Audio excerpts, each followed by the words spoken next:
Hello दोस्तों, स्वागत है आप सभी का हमारे YouTube चैनल अनूप स्टडी में। देखिए, आज हम लोग इस वीडियो में साइंस में भौतिक विज्ञान का चौथा लेसन पढ़ेंगे, जिसका नाम है गति के नियम यानी लॉ ऑफ मोशन। इस लेसन में हम लोग हर टॉपिक को पढ़ते जाएंगे और सारे टॉपिक पढ़ने के बाद उसके बाद हम लोग उसका एक्सरसाइज करेंगे, ठीक है। और देखिए, एग्ज़ाम में ज़्यादातर हम लोग इसके जो टॉपिक्स हैं उसके बारे में डिटेल से पढ़ लें तो एक्सरसाइज करने में बहुत आसानी होती है, ठीक है। तो हम लोग का इस लेसन का जो पहला टॉपिक है वो है हम लोग का बल। इसको इंग्लिश में क्या बोलते हैं? फोर्स, ठीक है। तो बल की परिभाषा क्या होती है, बल किसे कहते हैं, सबसे पहले इसके बारे में जानते हैं हम लोग। तो देखिए बल किसे कहते हैं, इसकी परिभाषा क्या होती है, इसके बारे में हम लोग जानते हैं। और बल कितने प्रकार का होता है इसके बारे में, ठीक है। तो सबसे पहले हम लोग बल की परिभाषा जानेंगे। तो बल वह बाह्य कारक है जो किसी वस्तु की स्थिति में परिवर्तन करता है या परिवर्तन करने का प्रयत्न करता है। इसका मतलब क्या हुआ, जैसे कोई वस्तु विरामावस्था में है यानी वह वस्तु रुकी हुई है तो उसको गतिशील अवस्था में लाने का प्रयत्न करेगा, या कोई वस्तु गतिशील है तो उसको बल लगा के विरामावस्था में रोकने का क्या करेगा, प्रयत्न करेगा। तो ये हम लोग की बल की परिभाषा है कि बल किसी वस्तु का वह बाह्य कारक है जो उस वस्तु को अगर विरामावस्था में है तो उसको गतिशील करने का प्रयत्न करेगी, यदि वो विरामावस्था में है यदि वो गतिशील अवस्था में है तो उसे विरामावस्था में लाने का कोशिश करेगा, ठीक ना। यानी बल की परिभाषा ये है कि बल वह बाह्य कारक है जो किसी वस्तु की स्थिति में परिवर्तन करता है या परिवर्तन करने का प्रयत्न करता है, ठीक है। अब इसके आगे टॉपिक है, हम लोग अब बल के बारे में जान लेते हैं कि बल कितने प्रकार का होता है। तो बल हम लोग को इस लेसन में 2 पढ़ना है, ठीक है। बल के तो कई प्रकार होते हैं, लेकिन इस लेसन में हम लोग बल का सिर्फ 2 ही पार्ट पढ़ना है, 2 ही भाग पढ़ना है। पहला संतुलित बल और दूसरा असंतुलित बल।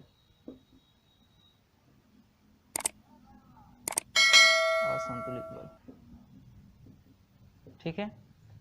यानी बल, इस लेसन में बल का हम लोग दो भाग पढ़ेंगे, पहला संतुलित बल और दूसरा असंतुलित बल, ठीक है। अब संतुलित बल किसे कहते हैं, असंतुलित बल किसे कहते हैं, इसके बारे में समझते हैं। तो जैसे मान लीजिए संतुलित बल के लिए कोई एक वस्तु है, ठीक है। इन 2 बलों के लिए कम से कम 2 या 2 से अधिक बल होना आवश्यक है, ठीक है। तो कोई वस्तु है, इस पे कई बल लग रहे हैं, ठीक है, चारों तरफ से। तो किसी वस्तु पर, इसकी परिभाषा सुनिए, किसी वस्तु पर 2 या 2 से अधिक लगने वालों बलों का परिमाण समान हो, मतलब सारे बल इस वस्तु पे समान लग रहे हो, यानी इनका परिमाणी बलों का योग जो होगा वो 0 होगा, ठीक है। तो उस बल को संतुलित बल कहते हैं। जैसे मान लीजिए मैं इधर से भी कितने न्यूटन का बल लगा रहा हूँ, एक न्यूटन का फोर्स लगा, 1 न्यूटन का बल लगा रहा हूँ, ठीक है। इधर से भी 1 न्यूटन का बल लगा रहा हूँ, इधर से भी 1 न्यूटन का बल लगा रहा हूँ और इधर से भी 1 न्यूटन का बल लगा रहा हूँ। तो इस वस्तु पे इन जो बलों का परिमाण है समान है, ठीक है। तो ये जो 1 न्यूटन का बल रहा है, ये जो 1 न्यूटन का बल लग रहा है, इन चारों तरफ से इनका मान क्या है, समान है। तो इस दशा में जो इस वस्तु पे बल लग रहा होगा वो उसे किस प्रकार का बल कहते हैं, संतुलित बल कहते हैं, ठीक है। यानी इनका परिमाणी योग क्या हो जाता है, 0 हो जाता है। यानी इन पे चारों तरफ से एक समान बल लगेगा तो ये वस्तु किधर भी नहीं, एक जगह क्या रहेगी, टिकी रहेगी, ठीक है। उसके बाद से दूसरा आता है हम लोग का असंतुलित बल। असंतुलित बल इसका ठीक अपोजिट होता है, यानी इसमें जो किसी वस्तु पे जो बल लगेगा उसका परिमाण समान नहीं होगा। जैसे मान लीजिए यही वस्तु है, ठीक है, यही वस्तु है, मैं इधर से लगा दे रहा हूँ 5 न्यूटन का बल, इधर से लगा दे रहा हूँ मैं 2 न्यूटन का बल। तब ये दोनों बल समान तो नहीं है, तो इसलिए अब ये वस्तु तो जरूर डिसबैलेंस होगी। इधर से ज़्यादा बल लगेगा तो इसका मोशन इधर की तरफ हो जाएगा ना। तो असंतुलित बल कैसे कहते हैं, तो किसी वस्तु पे 2 या 2 से अधिक बल लगे और उनका परिमाणी बल, जो उनका बल हो, बलों का परिमाण हो, वो समान न हो, तो उसको क्या बोलते हैं, असंतुलित बल, ठीक है। तो संतुलित बल, असंतुलित बल, इतना क्लियर हुआ। संतुलित बल किसे कहते हैं? तो किसी वस्तु पर दो या दो से अधिक लगे बलों या दो या दो से अधिक बल लगे और उनका परिमाणी बल क्या हो, परिणामी बल क्या हो, शून्य हो, तो उस वस्तु पर लगने वाले बल को क्या बोलते हैं? असंतुलित बल। इस दशा में जो वस्तु होती है वो अपनी जगह पे ही क्या होती है? स्थिर रहती है, क्योंकि उस पर दोनों तरफ यानी चारों तरफ से समान बल लगाया जा रहा है। तो समान बल लगाया जा रहा है, इधर से भी, इधर से भी, इधर से भी, इधर से भी, तो वो वस्तु एक जगह क्या रहेगी? टिकी रहेगी।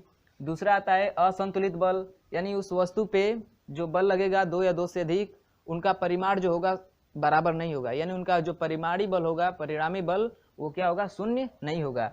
तो देखिए इस वस्तु पे हम इधर से 5 न्यूटन का बल लगा दे रहे हैं, इधर से 2 न्यूटन का बल, तो जिधर से बल ज़्यादा लगेगा उसकी दिशा में वस्तु क्या होने लगेगी? मोशन करने लगेगी। ठीक है, तो ऐसे बलों को क्या बोलते हैं? असंतुलित बल बोलते हैं। ओके, अब इसके आगे टॉपिक आता है। ठीक, अब इसके आगे टॉपिक हम लोग इस लेसन के बारे में पढ़ेंगे। ठीक है, इस लेसन का ही नाम क्या है?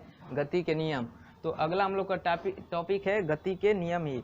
अब गति के नियम में कौन नियम दिए थे? तो हमारे साइंटिस्ट जो थे न्यूटन ने ही गति के 3 नियम दिए हैं, और इन्हीं 3 नियमों को हम इस लेसन में हम लोग को क्या करना है? पढ़ना है। तो देखिए पढ़ते हैं उसको आगे। न्यूटन का गति विषयक नियम। ठीक है, तो हम लोग पढ़ेंगे न्यूटन का गति विषयक नियम। तो इन्होंने पहला नियम क्या दिया था? न्यूटन ने पहला नियम क्या दिया था? न्यूटन के गति विषयक नियम। ठीक है, तो इसमें हम लोग पहला इनका नियम पढ़ेंगे। इन्होंने पहला नियम कैसा दिया था, किसके बारे में दिया था? तो इन्होंने पहला नियम दिया था जड़त्व के बारे में। ठीक ना, इनके पहले नियम को बोलते हैं जड़त्व का नियम।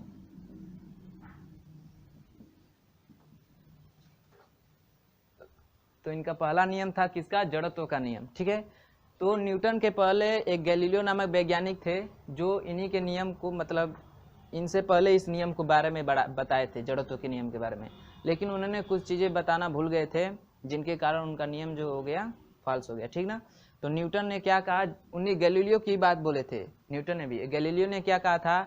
यदि कोई वस्तु विरामावस्था में है तो विरामावस्था में ही रहेगी, और यदि वह गतिशील अवस्था में है तो गतिशील ही अवस्था में रहेगी। उन्होंने ऐसा बोला था गैलीलियो ने, लेकिन न्यूटन ने उसमें बस थोड़ी सी बातें जोड़ दी। वो बातें क्या थी?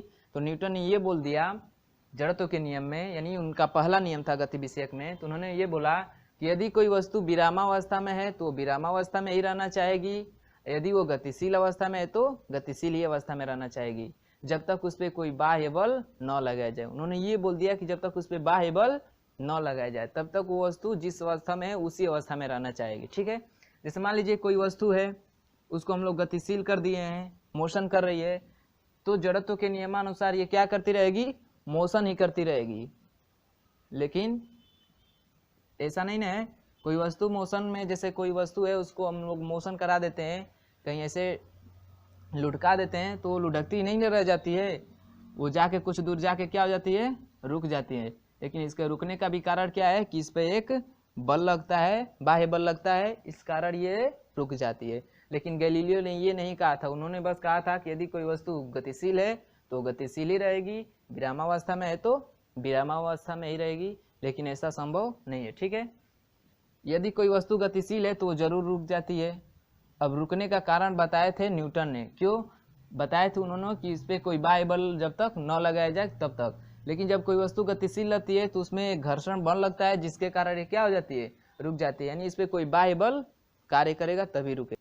और जड़त्व का नियम यही था कि यदि कोई वस्तु गतिशील है तो वो गतिशील ही रहेगी, यदि विरामावस्था में है तो विरामावस्था में रहेगी, जब तक इस पर कोई बाह्य बल न लगाया जाए। ठीक है, अब इस नियम में जड़त्व आ रहा है, तो आप लोग के मन में कन्फ्यूजन भी होता होगा कि जड़त्व क्या है, जड़त्व क्या है। तो आइए हम लोग इसी टॉपिक में जड़त्व के बारे में समझ लेते हैं कि जड़त्व किसे कहते हैं। ठीक है, जड़त्व के बारे में पढ़ लेते हैं कि जड़त्व किसे कहते हैं।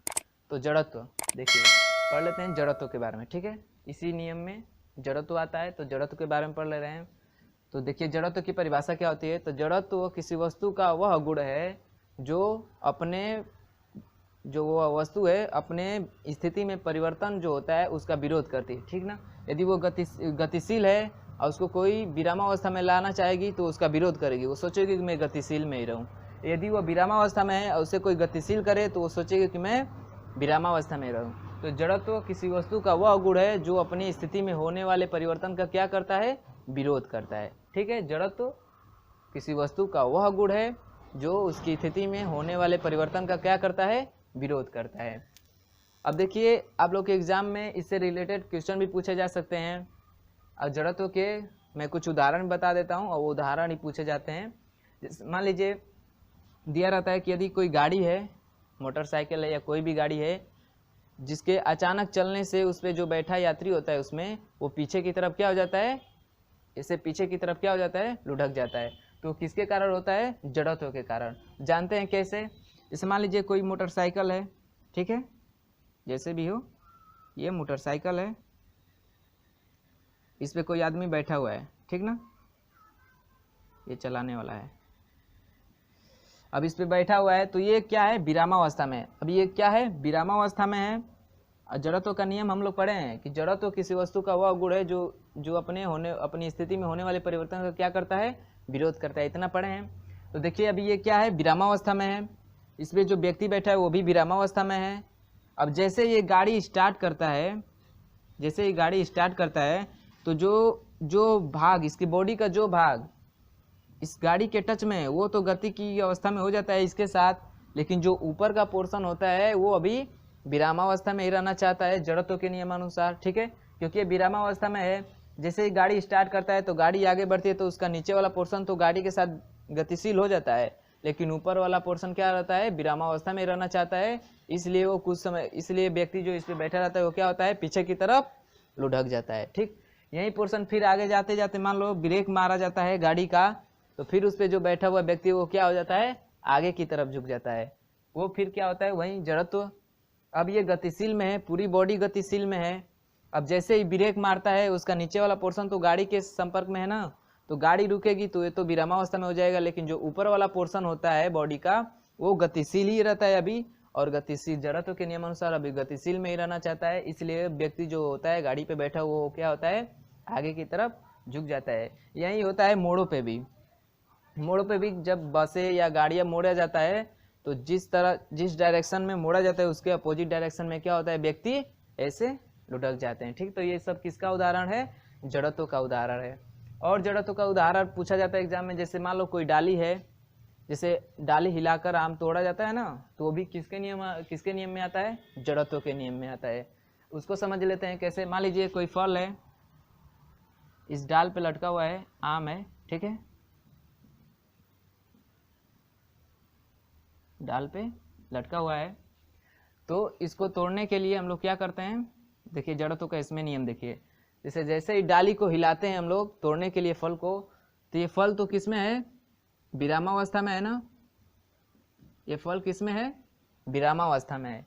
और जैसे हम लोग डाली को हिलाते हैं तो अब ये क्या हो जाता है, डाली को हिलाते हैं तो गति में आ जाता है, लेकिन जड़त्व के नियमानुसार ये आम क्या रहना चाहेगा, विरामावस्था में ही रहना चाहेगा। और जो हम लोग डाली को इसको गति में ला रहे हैं तो, और ये गति में आना नहीं चाहेगा जड़त्व के नियम के अनुसार, इसलिए यहाँ से जो इसकी नोक होती है ये क्या हो जाती है, टूट जाती है और फल क्या हो जाता है, नीचे गिर जाता है।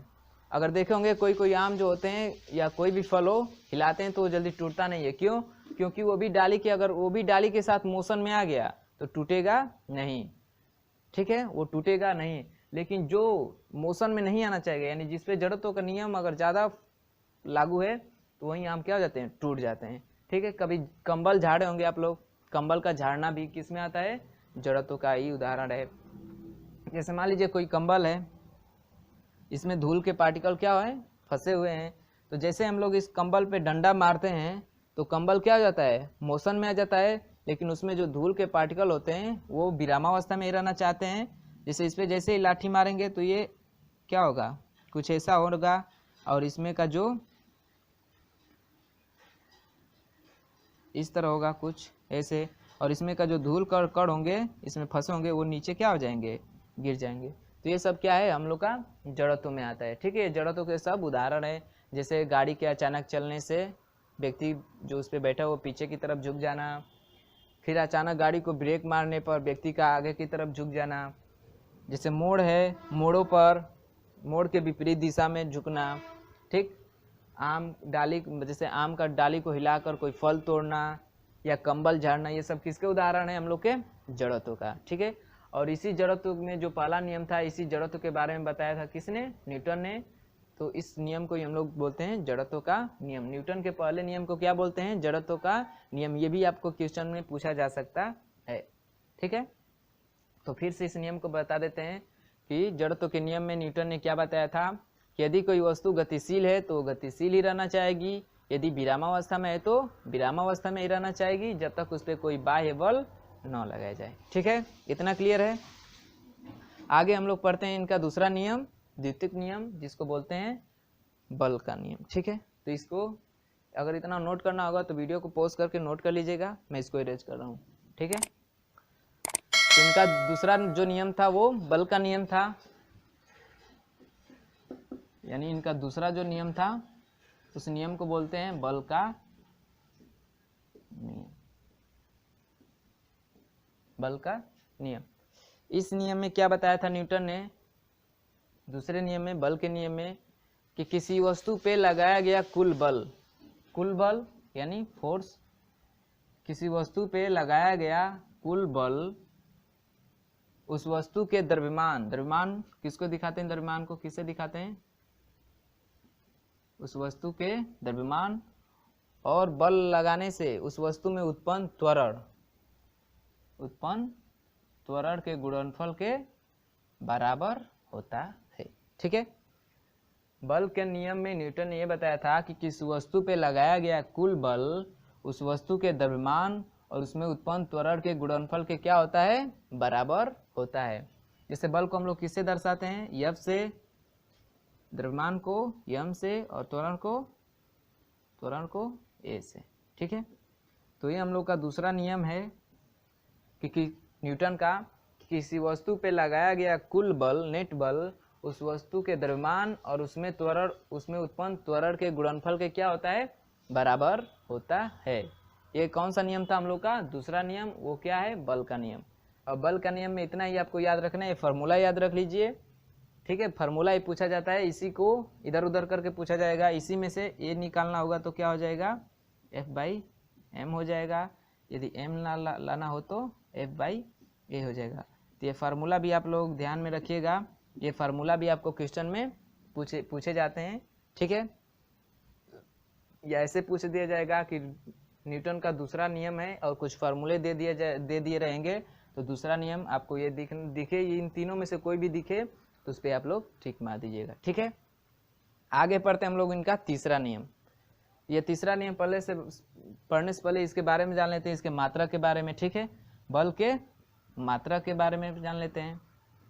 ठीक, तो यहाँ से मात्रक निकालिए, इस फार्मूले से बल का मात्रक निकालते हैं। तो देखिए F बराबर क्या होता है? m इंटू ए। m क्या है? द्रव्यमान है। द्रव्यमान का मात्रक क्या होता है? किलोग्राम। और ए क्या है? त्वरण है। और त्वरण को क्या होता है? पीछे आप लोग पढ़ेंगे त्वरण का मीटर प्रति सेकेंड स्क्वायर। यानी बल का मात्रक हो गया किलोग्राम मीटर प्रति सेकेंड स्क्वायर, या इसी को एक शब्द में हम लोग क्या बोल देते हैं? इसको न्यूटन। क्या बोल देते हैं? इसको न्यूटन। और इस किस पद्धति में है? एसआई पद्धति में है। ये किस पद्धति में है? एसआई। एसआई मतलब MKS, मीटर किलोग्राम सेकेंड। इस पद्धति में इसका मात्रक क्या है? न्यूटन या किलोग्राम मीटर प्रति सेकेंड स्क्वायर। इसका सीजीएस पद्धति में मात्रक क्या होता है? सीजीएस पद्धति में, सीजीएस मतलब ये सेंटीमीटर, ग्राम और सेकेंड, तो ये क्या हो जाएगा? ग्राम में बदल जाएगा, ये सेंटीमीटर और ये सेकेंड ही रहेगा। यानी ग्राम सेंटीमीटर प्रति सेकेंड स्क्वायर, ऐसा हो जाएगा सीजीएस में। तो सीजीएस में इसको क्या बोलते हैं हम लोग?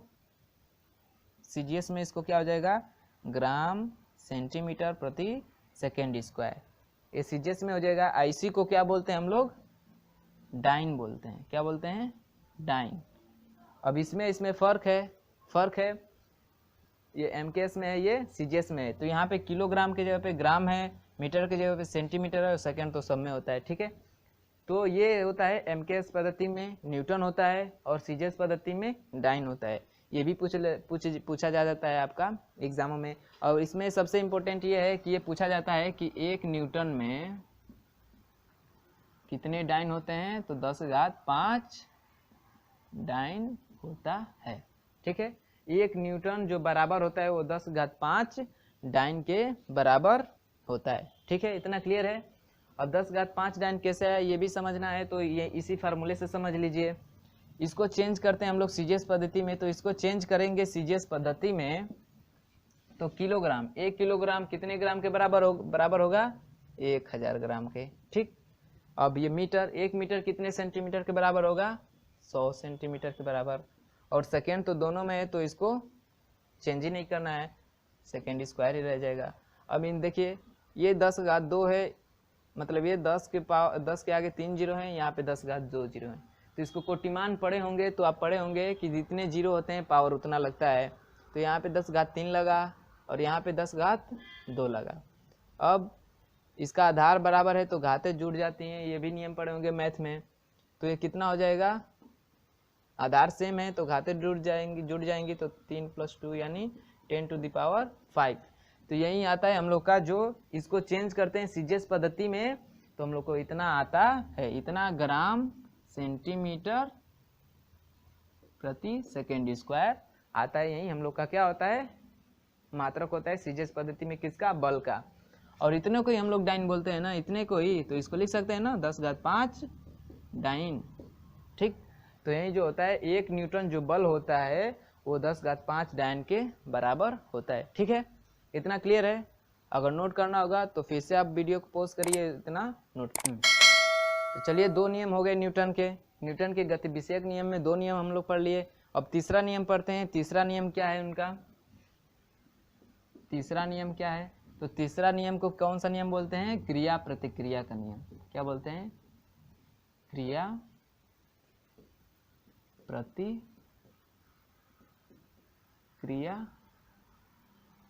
का नियम, ठीक है। इनके तीसरे नियम को बोलते हैं क्रिया प्रतिक्रिया का नियम। अब इस नियम में इन्होंने क्या बोला था, न्यूटन ने इस नियम में क्या बोला था कि यदि किसी वस्तु पे हम लोग बल लगा रहे हैं, ठीक ना, यानी किसी वस्तु पे हम जितना बल लगाएंगे वो उतना ही बल हम लोग को क्या करेगी, विपरीत दिशा में लगाएगी, ठीक ना। न्यूटन ने तीसरे नियम क्रिया प्रतिक्रिया के नियम में ये बताया था कि यदि हम लोग किसी वस्तु पे जितना बल लगाएंगे वो वस्तु ही विपरीत दिशा में उतना ही बल क्या करेगी, हम लोग को लगाएगी, ठीक है। अगर सिंपल भाषा में समझाएं, एक अच्छा उदाहरण देके कि यदि आप किसी को गाली देते हैं तो भी क्या करेगा, आपको गाली देता है ना। तो यही क्रिया प्रतिक्रिया का नियम है, यानी जैसे ही आप क्रिया करेंगे तो वो वस्तु भी आपको जितने बल से करेंगे उतने ही बल से वो भी आपके क्या करेगी, प्रतिक्रिया। तो क्रिया प्रतिक्रिया के नियम यही है कि यदि कोई वस्तु पे जितना हम लोग बल लगा रहे हैं, ये कोई वस्तु है, इस पे जितना बल लगाएंगे ये वस्तु ही उतने ही बल से क्या करेगी, हम लोग को विपरीत दिशा में बल लगाएगी, ठीक है। इसके कुछ उदाहरण भी हैं, क्रिया प्रतिक्रिया के कुछ उदाहरण भी हैं जो एग्जाम में पूछे जाते हैं इससे भी रिलेटेड। तो जैसे हम लोग जमीन पे चलते हैं ना, तो ये भी किसका नियम है, क्रिया प्रतिक्रिया का नियम। जैसे ही हम लोग चलते हैं जमीन पे, ठीक है, कैसे, जैसे मान लो जी जमीन पे चलते हैं हम लोग, कोई चल रहा है इस पे शूज पहन के, तो ये पीछे ऐसे फोर्स लगाता है जमीन पे, ठीक है। ये जमीन पे फोर्स लगाता है तो जमीन क्या करती है, ये जो धरती है ये व्यक्ति की तरफ फोर्स लगाती है, ठीक है। तो इससे ये इधर जितने बल से पुश करेगा, जैसे हम लोग लॉन्ग जंप कूदे होंगे तो आप देखे होंगे कि ज़्यादा जोर से हम लोग क्या करते हैं, ज़मीन पे फोर्स लगाते हैं, तो ज़मीन भी उतने ही फोर्स से क्या करेगी, हम लोग को आगे फेंकती है, ठीक है ना। तो वो किसके नियम में आता है, क्रिया प्रतिक्रिया के नियम में। जैसे वैसे भी कोई किसी व्यक्ति के नाव से कूदना, ठीक ना, कोई व्यक्ति है इस नाव से जैसे इस पे कूदेगा तो नाव का क्या होता है, पीछे की तरफ हट जाना है। किसका नियम है, क्रिया प्रतिक्रिया का नियम। जैसे व्यक्ति यहाँ पे कूदेगा इस नाव से तो कुछ फोर्स लगाएगा, फोर्स लगा कूदता है तो नाव क्या होती है, पीछे की तरफ हट जाती है, ओके। फिर और भी इसके नियम है, जैसे मान लीजिए बंदूक है, बंदूक से गोली का चलना, जैसे बंदूक को पीछे की तरफ झटका देती है ना, पीछे की तरफ झटका देना, बंदूक का पीछे की तरफ क्या करना, झटका देना। जैसे मान लीजिए जैसे बंदूक से गोली निकलती है तो फोर्स, जितने फोर्स से निकलेगी उतना ही फोर्स से वो क्या करती है, पीछे की तरफ धक्का देती है, ठीक ना। जितना पीछे की तरफ धक्का देगी उतनी फोर्स से वो क्या करेगी, आगे तरफ निकलेगी। तो यही क्रिया प्रतिक्रिया का नियम है, यानी किसी वस्तु पे जितना बल लगाएंगे वो वस्तु विपरीत दिशा में ही उतना बल लगाएगी। यही हम लोग का क्या है, गति विषयक नियम, जो न्यूटन का तीसरा नियम था, क्रिया प्रतिक्रिया का नियम। इस नियम में यही बताया गया है कि किसी वस्तु पे लगाते हैं बल तो वस्तु ही उतनी ही बल से विपरीत दिशा में क्या करती है, बल लगाती है, ठीक है। इसमें आगे टॉपिक आता है संवेग, ठीक है। इसमें आगे टॉपिक क्या आता है, संवेग। संवेग, संवेग किसे कहते हैं, ठीक ना। इसमें बस परिभाषा जान लीजिए और इसके मात्रा के बारे में जान लीजिए, यही एग्जाम में पूछा जाएगा। उसे ज़्यादातर मात्रक पूछे जाते हैं और इसके फार्मूले पे कुछ न्यूमेरिकल्स पूछे जाते हैं, ठीक ना। तो संवेग, संवेग किसे कहते हैं, तो जो संवेग होता है समय को किसे दिखाते हैं, पी से, ठीक ना। समय को किसे दिखाते हैं, पी से। तो जो संवेग होता है किसी वस्तु के द्रव्यमान तथा उसके वेग के गुणनफल को क्या बोलते हैं हम लोग, संवेग बोलते हैं। तो संवेग क्या होता है, तो संवेग जो होता है किसी वस्तु के द्रव्यमान और उसके वेग के गुणनफल को क्या बोलते हैं, संवेग बोलते हैं। क्या बोलते हैं, संवेग बोलते हैं। इतना ये फार्मूला नोट कर लीजिए और इसके मात्रा के बारे में समझ लीजिए। मात्रा क्या होता है, तो संवेग का मात्रा क्या होगा, तो मात्रा सिंपल है निकालना। द्रव्यमान, द्रव्यमान का मात्रा क्या होता है, किलोग्राम, और वेग, वेग का मात्रक आप लोग पीछे वीडियो में पढ़े होंगे, क्या होता है, मीटर पर सेकेंड, यानी मात्रक होता है किलोग्राम मीटर पर सेकेंड, या इसी को बोलते हैं हम लोग न्यूटन सेकेंड, न्यूटन सेकेंड, ठीक है। इसी किलोग्राम मीटर पर सेकेंड को क्या बोलते हैं हम लोग, न्यूटन सेकेंड, ठीक है। इतना क्लियर है। अब संवेग और बल, संवेग और संवेग परिवर्तन तथा बल में संबंध अगला टॉपिक है, सॉरी इतना है, ठीक है। अब इसके आगे टॉपिक है संवेग परिवर्तन तथा बल में संबंध। संवेग परिवर्तन तथा बल में संबंध, इसी में बता दे रहे हैं। संवेग परिवर्तन, संवेग परिवर्तन तथा बल में संबंध। संवेग परिवर्तन तथा बल में संबंध हम लोग पढ़ेंगे, ठीक है। तो इससे पढ़ने से पहले आप लोग न्यूटन का जो दूसरा नियम था, जो न्यूटन का दूसरा नियम था, इसमें पढ़े थे हम लोग क्या, बल के बारे में, कि जो बल होता है वो वस्तु के द्रव्यमान और उसमें उत्पन्न त्वरण के गुणनफल के क्या होता है, बराबर होता है, ठीक है। अब देखिए पीछे वीडियो में आप लोग पढ़ा होगा त्वरण के बारे में, कि त्वरण जो होता है क्या होता है, वेग परिवर्तन की समय दर को क्या बोलते हैं, त्वरण। तो ए का मान इसमें रखिए, इस वाले फार्मूले में ए का मान रखेंगे तो एफ बराबर क्या हो जाएगा, एम, ए का मान क्या है, v minus you upon T, ठीक। अब m से गुणा होगा तो क्या हो जाएगा, M V minus M U upon T. तो देखिए यहाँ पे वेग था तो वेग परिवर्तन बोल रहे थे, ठीक ना। अब यहाँ पे आ गया है क्या, संवेग, m इंटू वी को क्या बोलते हैं, संवेग। तो संवेग परिवर्तन की समय दर, ठीक ना। संवेग परिवर्तन यहाँ पे हो रहा है ना, संवेग परिवर्तन और तथा बल में ही संबंध पढ़ना था। तो यहाँ पे हम लोग का F क्या हो गया, बल हो गया, और यहाँ पे एम वी एम यू यही क्या हम लोग का संवेग है। और संवेग में क्या हो रहा है, परिवर्तन हो रहा है। कुछ समय संवेग ये था और ये, यानी इसका जो अंतिम वेग था और प्रारंभिक वेग घटाते हैं वही ना वेग परिवर्तन होता है। तो यहाँ पे संवेग है और ये भी संवेग है, तो इसमें अंतर है, मतलब घटाव है, यानी परिवर्तन है। तो ये हम लोग का जो संवेग परिवर्तन का, संवेग परिवर्तन और बल में संबंध है, यही फार्मूला हम लोग को क्या बताता है, संवेग परिवर्तन तथा बल में संबंध को क्या बताता है, ठीक ना। और यहाँ पे जो बल है वो संवेग परिवर्तन की समय दर के बराबर है, ठीक ना। यहाँ पे जो बल है संवेग परिवर्तन की दर के बराबर होता है। यानी इस फार्मूला से ही निष्कर्ष निकल के आता है कि जो बल होता है वो संवेग परिवर्तन के समय दर के बराबर होता है। बल्कि एक और भी परिभाषा यहाँ से बना सकते हैं कि संवेग परिवर्तन की समय दर को क्या बोलते हैं, बल होते हैं, बल बोलते हैं। कब? संवेग से रिलेटेड लेकर बना सकते हैं इसका परिभाषा। ठीक है, तो ये फार्मूला याद किए रहिएगा, इस पे भी न्यूमेरिकल्स आएंगे। ठीक है, तो इस फार्मूले यानी जितने इस वीडियो में फार्मूले बताए जा रहे हैं, जो उदाहरण बताए जा रहे हैं, उसको ध्यान में रखिएगा, क्योंकि वही जो होते हैं आगे क्वेश्चन में पूछे जाएंगे।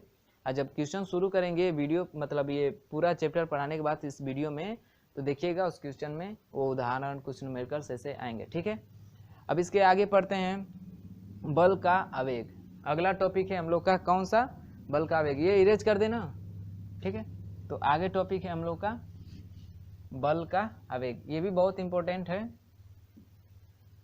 बल का आवेग। ठीक है, बल का आवेग ये जो टॉपिक है इस वीडियो का लास्ट टॉपिक है, इतना ही पढ़ेंगे। उसके बाद से जो बाकी इसके टॉपिक्स हैं वो कल पढ़ेंगे, और कल पढ़ने के बाद यानी अगले वीडियो में पढ़ेंगे, और उसके बाद से जो इसके आगे वीडियो बनाएंगे उसमें सिर्फ हम लोग अभ्यास प्रश्न पढ़ेंगे। ठीक ना, तो ये इस वीडियो का लास्ट टॉपिक है बल का आवेग। ठीक है, अब देखते हैं इसके बारे में, बल का आवेग क्या होता है। ठीक, तो देखिए बल का आवेग की परिभाषा क्या होती है। देखिए अब बल के आवेग के बारे में समझते हैं कि बल का आवेग क्या होता है। देखिए यदि कोई वस्तु पे, बल का आवेग की परिभाषा समझिए, यदि कोई वस्तु है इस पे कोई बल अल्प समय यानी डेल्टा टी यानी थोड़े समय के लिए लगाया जाए, तो उस बल और उस समय अंतराल के गुणनफल को क्या बोलते हैं हम लोग? आवेग बोलते हैं। आवेग को आई से दर्शाते हैं, बल का आवेग को आई से दर्शाते हैं, इसको सिंपल भाषा में आवेग बोलते हैं। ठीक ना, आवेग किसे कहते हैं? तो किसी वस्तु पे यदि कोई बल अल्प समय के लिए लगाया जाए यानी कुछ समय के लिए लगाया जाए, तो उस बल और उस समय अंतराल के गुणनफल को क्या बोलते हैं हम लोग? आवेग बोलते हैं।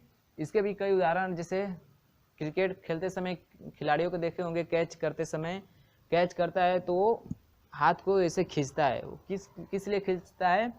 वो बल के आवेग में ही आता है। ठीक ना, जैसे ही समय अंतराल बढ़ेगा तो बल का मान कम हो जाता है। ठीक ना, जैसे हाथ कैच लेते हैं तो ऐसे खींचते हैं, इसमें समय बढ़ाया जाता है जिससे हाथ में बहुत कम चोट लगती है। ठीक ना, वैसे ही गाड़ियों में साकर लगाए जाते हैं, किस लिए? बल को ही कम करने के लिए। तो आवेग, बल का आवेग में क्या हो गया, यदि किसी वस्तु पे कोई बल कम समय के लिए यानी अल्प समय के लिए लगाया जाए, तो बल और उस समय अंतराल के गुणनफल को क्या बोलते हैं? आवेग बोलते हैं। क्या बोलते हैं? आवेग बोलते हैं। अब इसके और फार्मूले को कुछ बढ़ाया जाए तो आई बराबर, देखिए क्या होता है, जैसे F बराबर यहाँ पड़े है ना, F बराबर यहाँ पे M V minus M U upon T, और यहाँ पे क्या है? टी है। ठीक, तो यहाँ से टी से टी कैंसिल हो जाएगा, तो जो आई होगा वो किसके बराबर हो जाएगा? M V minus M U, या इसको निकाल दे तो क्या हो जाएगा? M V minus U. यानी ये आ रहा है कहाँ पे? इसको क्या बोलते हैं हम लोग? संवेग परिवर्तन ही बोलते हैं ना। तो जो बल का आवेग होता है वो किसके बराबर होता है? संवेग परिवर्तन के बराबर ही होता है। और इसका मात्रक भी सेम संवेग के जैसा ही होता है। संवेग का मात्रक क्या होता है? क्या होता है? किलोग्राम मीटर प्रति सेकेंड, या इसी को क्या बोलते हैं? Newton second. ठीक, तो आवेग का भी मात्रक क्या होता है? संवेग के मात्रक के ही समान होता है। इसका भी मात्रक क्या होता है? न्यूटन सेकेंड या किलोग्राम मीटर पर सेकेंड। और संवेग का भी मात्रक क्या होता है? किलोग्राम मीटर पर सेकेंड, या उसको बोलते हैं क्या? Newton second. ठीक है, तो इस वीडियो में बस इतना ही। आगे टॉपिक अगले वीडियो में पढ़ेंगे। तब तक के लिए बाय बाय।